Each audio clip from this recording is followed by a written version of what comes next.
Letitia Samuel, an oncologist attached to the Georgetown Public Hospital, has observed an increase in fibroid cases at the gynecology clinic.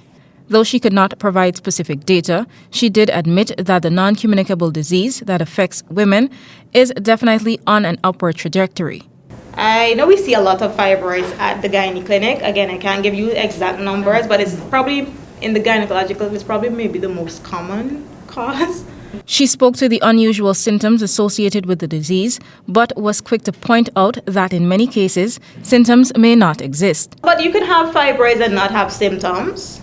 But if you do have symptoms for a fibroid, it generally tends to be bleeding, abnormal uterine bleeding, usually. According to the oncologist, lifestyle choices affect most pathological processes, but generally there is no one particular factor that could prevent a woman from getting fibroids.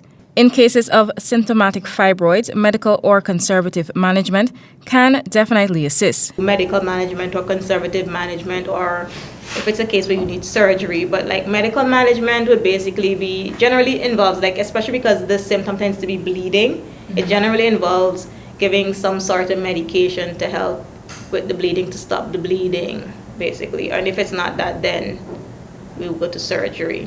Fibroids are excessive growths of the smooth muscle cells in the wall of the uterus. The size of the fibroid is not as important as its location.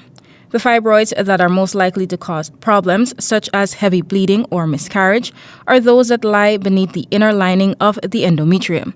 Renata Burnette reporting for the HGP Nightly News.